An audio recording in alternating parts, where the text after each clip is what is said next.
My name is Colin SkipperWing Bird, and welcome to another episode of the Crimson Fly animated webcomic speed paint series. One of these days I'm going to come up with a shorter name for that, but in the meantime we're just going to go with what it actually is. If you'd like a version of this video without the audio commentary, you can check out the links in the description below, or in the cards, or in the end screen when it appears at the end of this video. Today's music is Foundation by the Passion Hi-Fi, and you can find a link to download it in the description below, or in the cards, I think. I should probably put one of those cards up there for that. So anywho, today's issue, the number 91, wherein the Crimson Fly, or the kid who will become the Crimson Fly, makes a very, very stupid mistake. And I think that's one of the fun things about writing teenagers, is that, teenagers haven't figured it all out yet. They think they have, but they really haven't. And not only that, but the smallest things seem like the biggest of issues. So it makes sort of like character moments like this a lot easier to write, because a functional adult would say, you know what, I'm about to die. Screw my screw what other people think about my legs. A teenager is thinking, oh my god, everybody's going to hate me, and I would rather sit here and die than, you know, deal with, oh, hey, maybe my legs are weird, and they might be, well, and also they don't know that they're superpowers yet, so right now, they're just like, I'm just gonna hide here and wait until they go away and then sneak out, as opposed to, you know, the building is about to fall over. And that's actually part of the reason why I don't have everything shaking, is because I want it to be more of a thought moment, where you're like, why is this kid doing something so stupid? But at the same time, when you were that age, there was a ton of things that, like, I mean, maybe it's different for everybody. For me personally, the shame of dealing with the consequences was a lot worse than actually dealing with the consequences, and it wasn't until I got a lot older that I was like, you know what, no, yeah, this isn't that bad, I should just deal with it like an adult.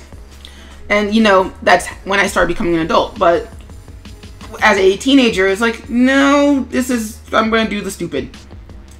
So, yeah, that's why the character decides to hide like that. That being said, part of the reason why doing this particular video was so hard is because I like a lot of this to stand on its own. And so I felt like commentary was going to be like a sort of weird thing. But you know what? This has actually been pretty easy to talk about, so we're going to keep talking about it. Something else that's pretty cool about this particular strip is that I started a new animation technique. And by new, I mean it's doing something that people have been doing forever, and I'm just only now figuring out, hey, maybe I can figure out how to do that. So, me and tweens and symbols never really had the best relationship in Adobe Flash. Mostly when I use symbols, or I use tweens, I use symbols for compositions. Like, all the panels are basically their own individual compositions with blur masks to keep them limited in camera frame. And I also use tweens to do camera moves, but I've never really used it for character work. Mostly because it tends to, when you do it wrong, let me preface that. When you do it wrong, it tends to look very, very wooden and robotic. And doing it right is very, very hard. Now, normally this is mitigated by using a Flash puppet or a character puppet, but the problem with the Crimson Fly is that a lot of the poses that the characters take are so dynamic that there's no real puppet for what you're doing. For example, take this kid struggling, the big brother struggling. That's a three-quarter bird's eye view perspective. I'm never going to use that ever again. Well, I say that, but I mean, it's not like never, but you know what I mean. That pose isn't likely to come up ever again, so there's no real need to make a puppet. However, what I decided to do this time is I decided to take a page out of Clay Studios' GDC 2014 playbook and basically make symbols for every pose, or basically make assets for every pose, and then tween them together, and then only sort of adjust the ones where it wasn't working. And I think it's a lot smoother. Now, granted, I think that this pose could have used another cycle, because it looks very weird, like he's like rocking out outside of context.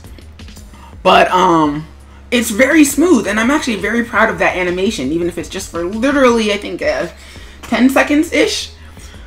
So where this goes from now, I have no idea, but I'm guaranteed you'll be seeing more of it as I keep making more Crimson Fly stuff. I hope you guys enjoyed the comic, and I'll see you in the next one.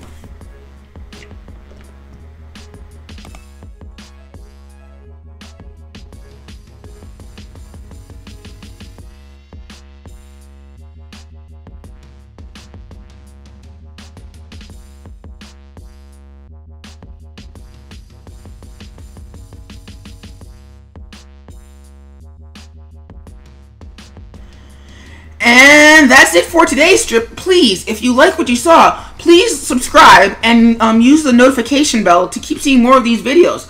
Also, check out this comic in its original format at thecrimsonfly.com, or watch me make these in real time at twitch.tv/SkipperWing. My name is Colin SkipperWing Bird, and I'll catch you peeps later!